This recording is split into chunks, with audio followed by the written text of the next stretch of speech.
Hey, a bit Steve from that old Yorkshire geek, and it's time to review Star Trek Strange New World Season 2, Episode 8, Under the Cloak of War.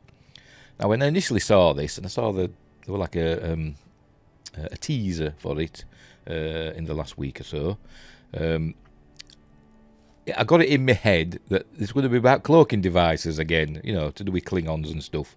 But it's not. There's no cloaking devices whatsoever in this this episode.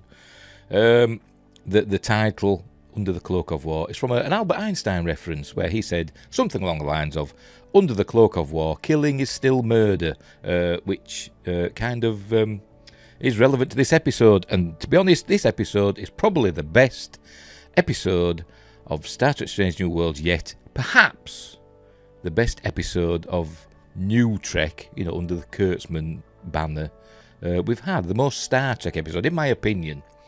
It's really good. It deals with some really, you know, deep things, I suppose, you know, war veterans and what they've got to deal with in peacetime, etc., and what they've gone through. Right.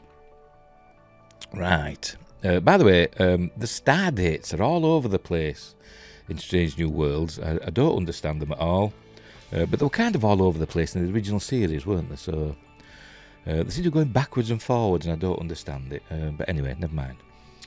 Right, so let's get on with it, shall we? The special guest star for this episode, by the way, is Robert Wisdom as Dak Ra, also known as Ra, not the Egyptian god. Right, so we begin, as usual, with the Star Trek Cinematic Universe logo. I know I say that every time, but I've got to. There it is, look. Whee! By the way, the Enterprise, again, in this episode, is referenced as the Federation flagship. It wasn't in the original series, but as we keep saying, this isn't the same timeline. This is a new timeline, so they can do whatever they want. But in this, the Enterprise is the Federation flagship. But it wasn't in the original series. It was just one of 12 Constitution-class ships that went out, did 5-year missions, and apparently the Enterprise was the only one that came back relatively intact, apparently, which is why Kirk were given a quick promotion to Admiral, which he obviously regretted. Right, so we get a recap of what we've seen before. We learn that we're reminded that Mbenga, not Mbenga, although everybody pronounces it Mbenga, but I'm still going with Mbenga. Fight me on this one. We're reminded that he fought in the Klingon War and he's really good at hand-to-hand combat and all that stuff. There he is treating a Klingon. We're reminded about Spock and Chapel having a relationship. Then the episode where, I think was this the first episode of this season? I can't actually remember. Or maybe the second. I can't remember. Where they injected themselves with super soldier serum, which we learn is something that Dr. Mbenga invented. And it's like adrenaline and, you know, stimulants and stuff like that. They make them super soldiers for a bit so they can fight Klingons. Right, so off we go. The episode. We're arriving in the transporter room. It's an ambassador is beaming aboard. I think I've gone a bit too far, actually, because we do actually see... There we go. We see a new ship. This is a funny old... a class of ship we've never seen before. Don't ask me what it is. I'm sure somebody knows. It'll be out there somewhere. The USS Kelsey May. Again, I can't tell you who it's named after. I'm sure it's somebody really famous. I don't know who it is, but there we go. A bizarre design. One nacelle, but we can see... You can see anything else. Yep, just one nacelle. Is it some sort of transport? Don't know. There's the deflector dish, but it's no saucer section. It's very, very strange. I'm sure somebody will say, "Oh, well, it's a design that's been around for years and they've just modified it." I'm sure somebody will say that. But anyway, as I said, I think the star date is something like 1875. But previous episodes we've been in like the 2-2s, haven't we? 2-8 and 2-2 or whatever. So we seem to be going backwards. Is this set before other episodes? I don't know. Like I said, the star dates are all over the place. But they kind of were in the original series as well. Early on, at least, anyway.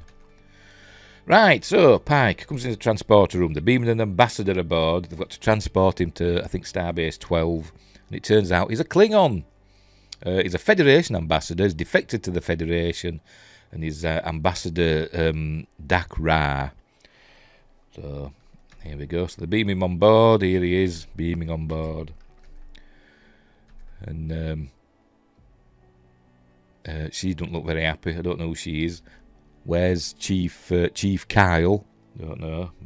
She's obviously not Chief. She's better looking than Chief Kyle, must admit. They do the bosun's whistle at that bit with the electronic one.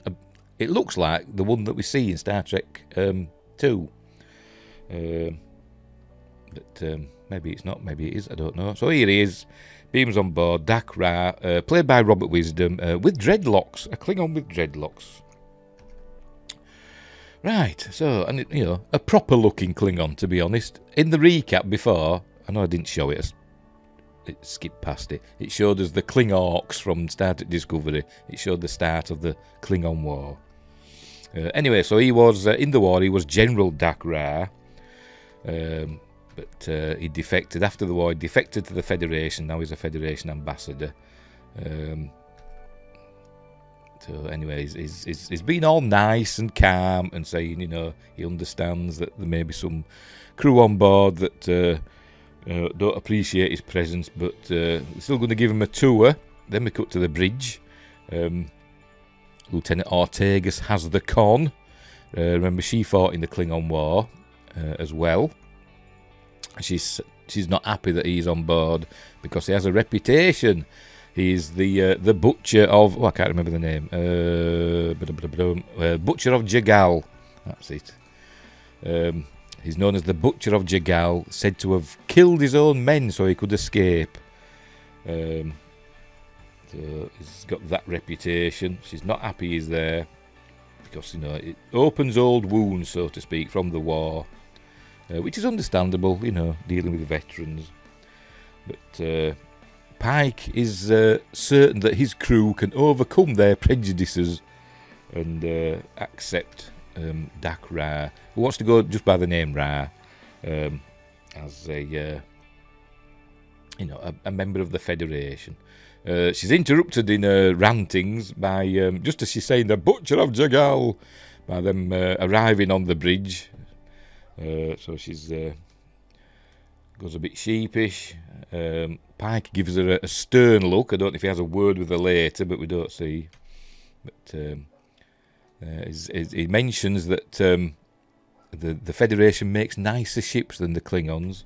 He talks about Klingon birds of prey not having such good views. He's looking out the view screen. But the tour continues. We see 10 forward. I don't know what they call it. This is the mess hall, the recreation room. I don't know what this room's called, but it looks like 10 forward. But obviously it's not. Anyway, Spock. Here we see, by the way, an example of what looks like a replicator. I didn't know they had them. But we see it. They're trying to make Ractagino. They've got the recipe from somewhere. And at first it comes out cold. But Spock says, you know, we'll have to tweak it or whatever. Then Ra enters. Spock greets him, you know, stoically. Spock is Spock in this episode. He's been very logical. We don't see him crack a smile at all. Anyway, they tells him that they're trying to make Ractagino. There's a good close-up of... he's got a tattoo there. I presume that's some Klingon writing. I don't know what it means. Of course, I don't speak Klingon. Kapla. That's about all I know. Anyway, so hang on, I've gone too far. So that, see if it shows us. Hang on, no. Let's go back a bit. Right, they're trying to make him a Ractagene. There it is. That's some sort of replicator, isn't it? I didn't think they existed yet. Maybe it's experimental, which is why it goes wrong. Maybe it's an experimental replicator. So as you can see, it's supposed to be boiling hot, but it's obviously just a bit of dry ice they're putting in it. And he goes to pick it up, and it burns his hand, and he says, ow. And he says, don't worry, Klingons have a high tolerance for pain. But they take him to sick bay anyway, because it must have burned his hand. He doesn't bear a grudge to Spock. Spock apologises, obviously. Right, so he goes into sick bay. There's Chapel. She realises who it is. Remember, she fought in the Klingon War as well, or she served in the Klingon War. There's Dr. Mabenga. He's not happy seeing him as well. He decides to beat a hasty retreat. Chapel says she's got this, so he goes into his office. There you go, and he's having problems. He clutches his chest, and I'm thinking, is this because he doesn't exactly say, but it kind of intimates that him using the super soldier serum can affect your health, and it's affected him in this way. It's giving him like a panic attack, and he's obviously getting pains in his midriff, so to speak. But anyway, so he's thinking back to his war years, days, whatever. Then we cut to the opening credits. Back to the regular ones, not the lower decks style. What else we're going to say? Oh, they use a dermal regenerator on Ra. Right, so off we go. Here we go through the credits. Did it? I do like the theme, by the way. I still like it. Hate that man, Alex Kurtzman. Written by David Perez and directed by somebody. Is it Daniel Bird? Something like that.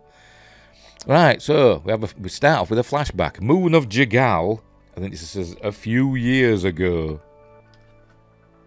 I don't know why they don't give an exact time. I don't know, but so it's obviously years now since the Klingon War. I don't know exactly. Obviously, they haven't decided exactly how many. And the Federation shuttle flies by. What does it say on there? Can't read it. Can't make out what that. NCC. I don't know. I can't make it out. Is it 1-8? I don't know. I can't make it out. Anyway, so Federation shuttle flies by, and it's got Nurse Chapel aboard. They're going to beam her down. She's going to be the new nurse at. Is it? I forgot what they call it now. Is it Athos Colony? Can't remember. Oops, pressed the wrong button there.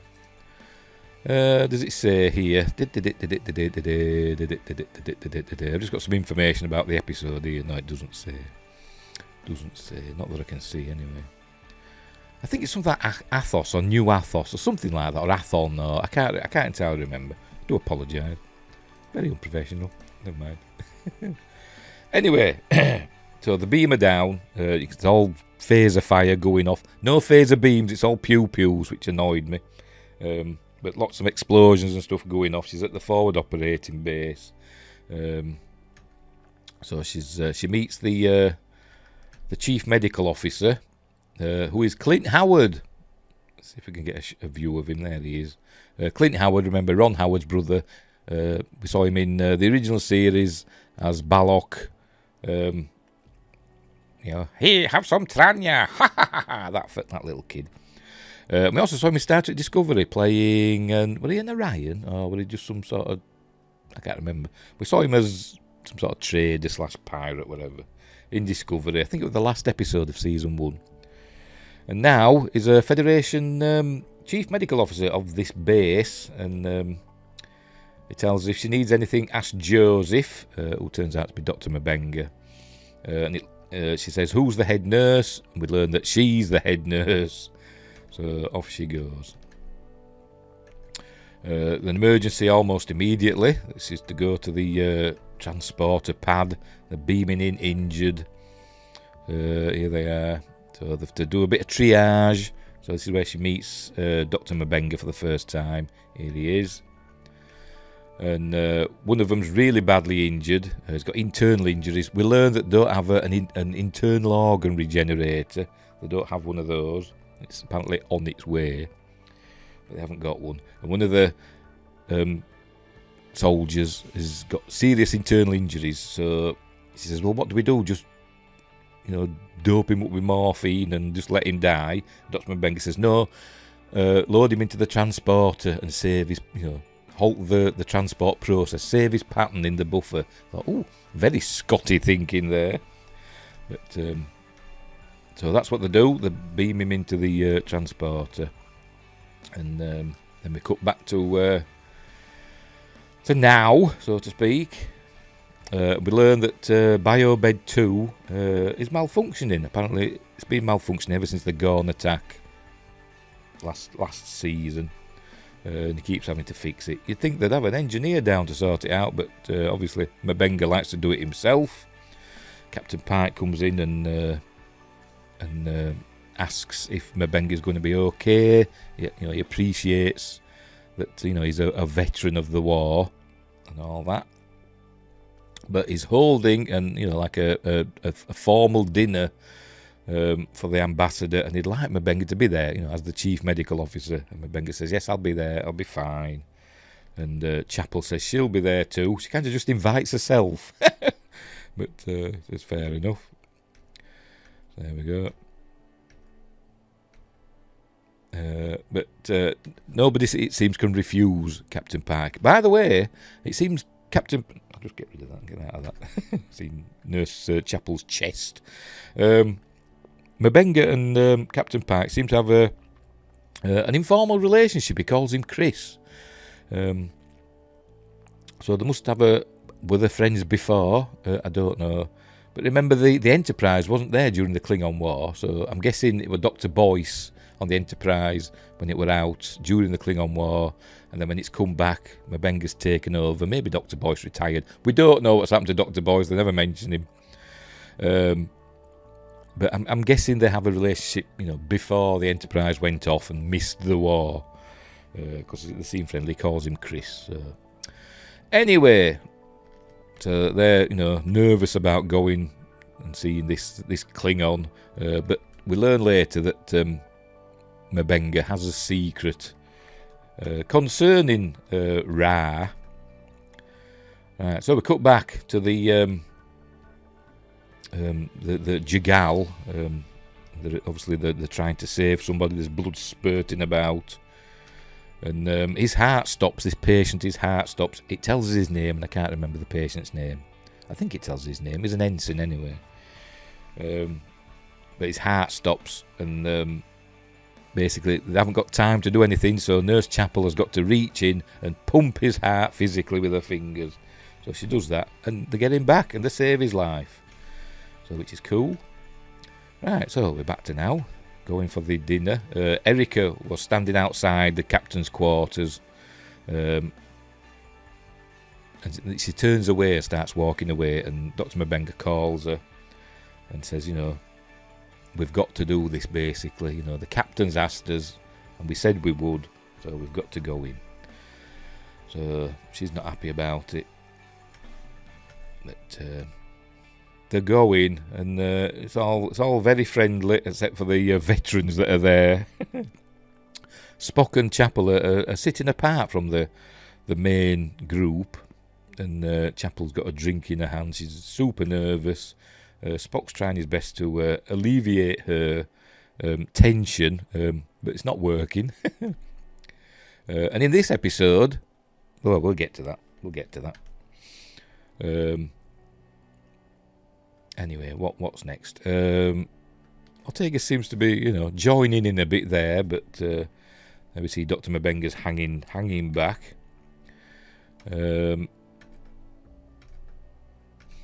Spock interjects to save Nurse Chapel, asking if Ra is familiar with The Art of War by Sun Tzu.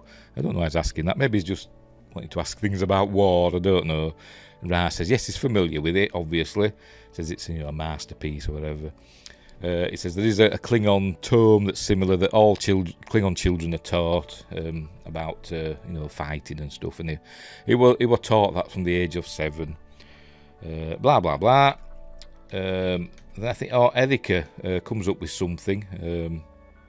Dr. M'Benga's getting himself a drink, a double, whatever it is, and Nurse Chapel has one as well. Obviously they're struggling, being in the presence of Dak Ra, the general / ambassador. Right, we remember him back. This is the ensign whose life they've saved. He's asking how he feels. Is Dr. M'Benga says it feels like somebody's been pressing my heart with their fingers, and he said somebody did. So then we we learn about, you know, why are they fighting this war? He joined the Starfleet to explore and stuff, not to fight in wars. And M'Benga saying, you know, well, we sign up to join the, you know, to serve Starfleet and the Federation. That they've got their duty. You know, even though it is, you know, not nice at the moment. Then this Andorian officer comes up. He's got a name. Don't ask me what it is. But he looks cool. He looks Andorian. Doesn't look like the Andorians in Discovery, does he? So he looks more like a regular Andorian, doesn't he? Like we see with Shran. Looks more like Shran that we saw in Enterprise. Anyway, he's obviously one of the soldiers, and he wants some of the super soldier serum that M'Benga's created. So he's got a mission. He's got to go and take out General Dakra. Because an order's being given that the Klingons have to kill all non-Klingon soldiers. So they're just killing everybody that's not a Klingon, women, children, everybody. And he's got his orders. He's got a strike team is going to go in, kill Dakra, and hopefully end the siege that's going on. But M'Benga says he hasn't got any, and he would, if he had, he wouldn't give him it, and he won't. So I think he says he won't replicate, he won't synthesize anymore. So he refuses, and he actually wanted this Andorian officer wanted M'Benga to go with them on the mission because he's got the best hand-to-hand combat statistics in Starfleet, apparently. And he says, you know, that was before, now I'm a doctor. So he was obviously a soldier before, but now he's just a doctor, he says. He wants to save lives, not take them. So he's not happy about it, but he obviously relents. But he's still got his duty to do. Right, then back at the dinner. And this is where Erica gets a bit cross, and she says, I've got to, you know, I can't sit here with him. And she leaves the table, or she's excused, one or the other. Ra is talking about, you know, how he's decided to defect. He wants to, you know, repent his actions and do the right thing. But obviously, I don't think Ortegas or M'Benga believe him. Move the mouse pointer, sorry about that. Ortegas, you know, snaps and leaves the table. Christine goes after, says, "Oh, I should check, make sure she's fine." And M'Benga's like gripping the arm of his chair really tightly. So Pike sees that and he says, "Maybe you should go and help Nurse Chapel." So the three war veterans are excused, and as M'Benga walks by, Ra grabs his arm and says, "I understand you do full contact." He's given a name, I can't remember it. It's basically full contact Klingon yoga. He says, "You know, I'd like to you know, have a session with you." And M'Benga says, "I'll have to check my schedule." Right, so then we're cutting back to Jagal. More stuff, like more pew-pews and explosions. This is the young ensign. He's up and about. He shouldn't be. But he is still wondering, you know, why they're fighting, what's it all about. And he's reiterating it's their duty. You know, I joined Starfleet to explore, blah, blah, blah. What's happening next? Oh, this is the strike team are going to take out Dakra. But then there's an emergency situation. Oh, yes, the strike team, they're wanting a distraction basically for them to go in. So the other soldiers have to go in, including I think Nurse Chapel and Dr. M'Benga as well. They're going to cause a distraction and to allow the strike team to go in. And one of the soldiers that volunteers, I presume he's volunteering to go in, is this young ensign that the life they just saved. And Dr. M'Benga says, you know, you shouldn't you shouldn't really be, you know, doing this. You know, I can give you a medical leave. You know, say you're still convalescing. You know, you're not in a fit state to go into combat. And he says, no, it's my duty and all that. So he says, so he goes. Presumably, I don't know if he makes it or not. I don't know. So off they go on this deadly mission. He says it's, you know, it's meat in the grinder sort of thing. You know, going into a meat grinder, lambs to the slaughter, that sort of thing.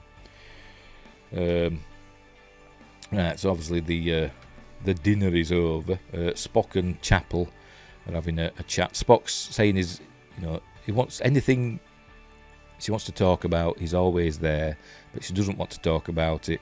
And basically now, I think this is where Spock and Chapel break up.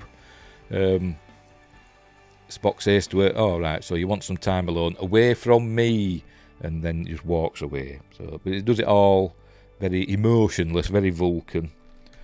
That obviously upsets Chapel a little bit. Poor Jess. Right, back on Jagal. It's all kicking off.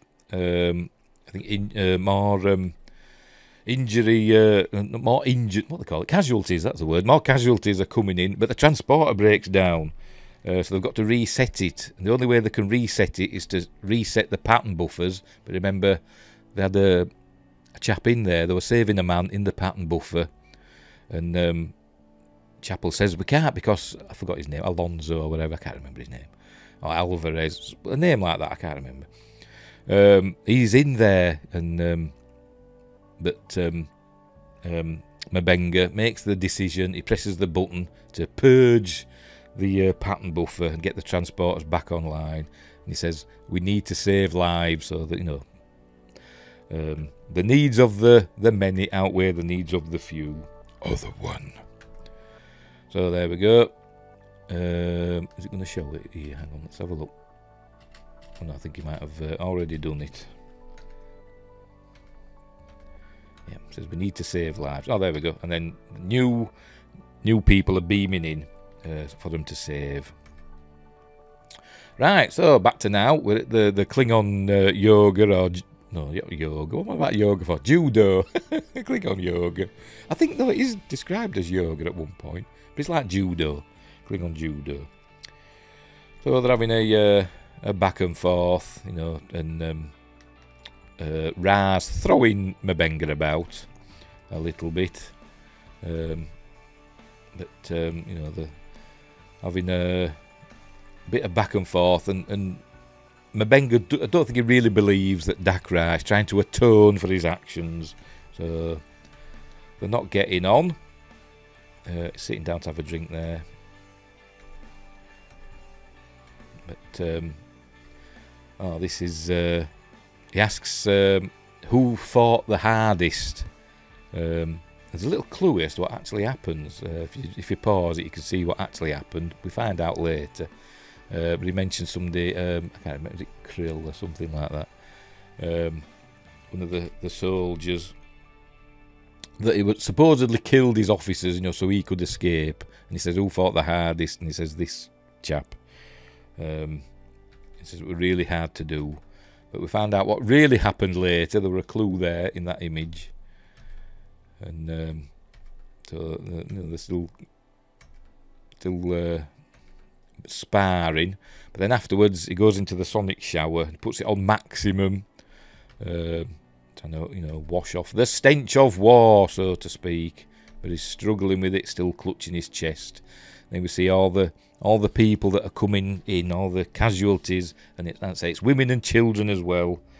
And I think we see the young ensign is dead. I think he's got and we see the Andorian officer as well. So M'Benga makes a decision. There he's in the shower, remembering. Is it going to show us? Here we go. Makes a decision. There's the Andorian officer. He's got a Klingon. I can't remember what they call them now. Not Mek'leth, is it? I can't remember what they call them. Klingon daggers. He's got the Klingon dagger there, so he grabs that. He's decided he's gonna go and sort it out. So we'll find out what happens in a bit. This is Christopher. Why am I going so formal? This is Christopher Pike. This is Pike checking. Well, at first he was checking Mabenga's record. You thought he'd have known, wouldn't you? But if they were so close, but never mind. Checking Mabenga's record about what happened on Jagal. I'm sure not everything's in there. But then number one comes in and says, here's a suggestion for a new course. If we go through such and such nebula, we can get to Starbase 12 tomorrow. She thinks, crew morale's low because of this Klingon being aboard. Nobody really likes him. And Pike's saying, with the Federation, we're supposed to encourage peace and all that. But he says, okay, let's get him off the ship as quickly as we can. So that's what they do. So he says, set the course. So they're going to be at Starbase 12 tomorrow. Right, so we're back on Jagal. This is what they call Tent City. It's just where everybody lives in these Starfleet tents. Oh, there we go. This is Mabenga is going on his what he probably thinks is a suicide mission, but we know it isn't. He's giving Chapel, I think this is his super soldier serum. They're giving her that. She's not going with him. He's just giving her it for whatever reason, just so she knows about it, basically. For that episode where we saw them both take it, she mentions it. But anyway, off he goes. There you go with his dagger. Right, so he's looking in this little box at something. Then here he comes in, does Ra, and he says, "I understand. I'm going to be out of your hair by tomorrow." He says, "Fair enough." And they have a little bit of a confrontation, sort of a verbal one, where Mabenga says that he reiterates that he doesn't believe that Ra is being entirely honest. Is using his defection as a way to basically hide from his war crimes, so to speak. All the innocent people that died on his command. But Ambassador Ra keeps saying, well, I have changed and all that.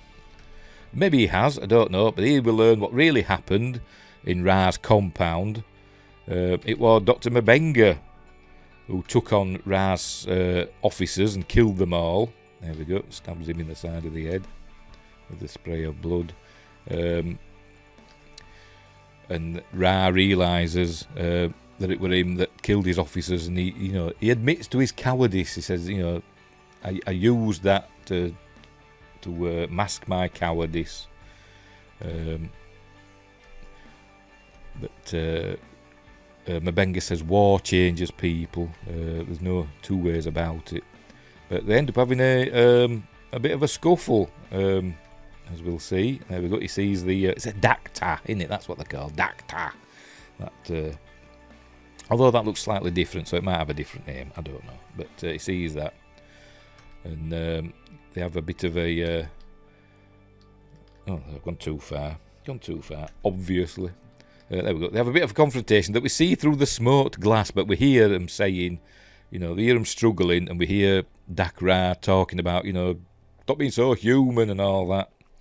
Because Nurse Chapel comes in, she's seeing this, and then we hear a squelch as a knife is plunged into Dakra's chest.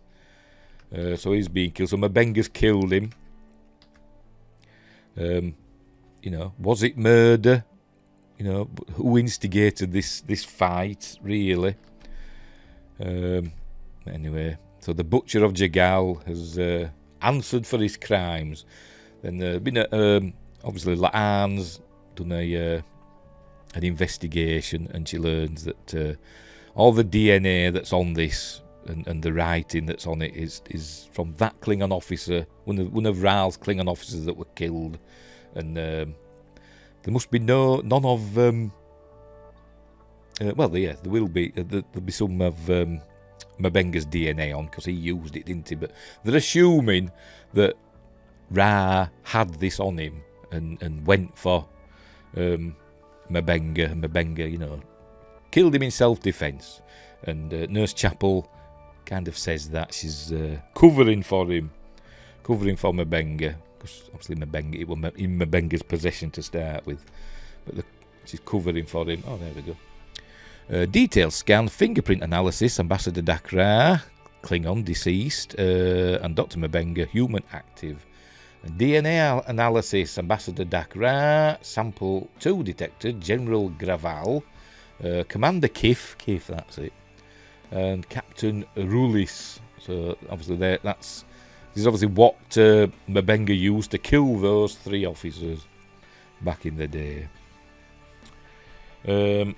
So basically, he's got away with it as Mabenga. He has, you know, executed the Butcher of Jagal, and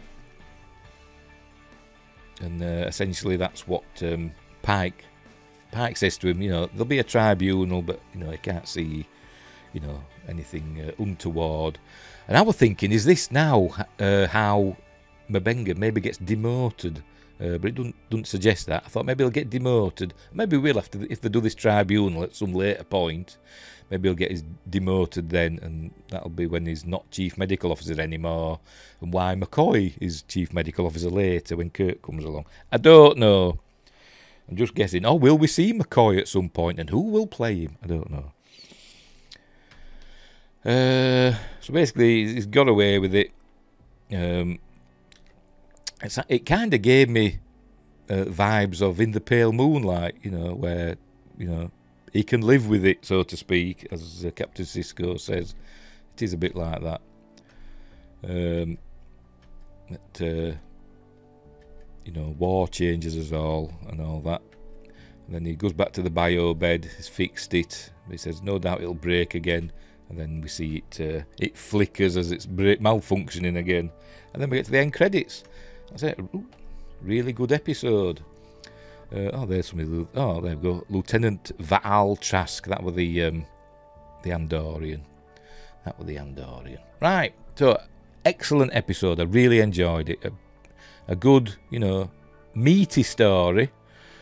That you know, had you know, good Star Trek themes to it.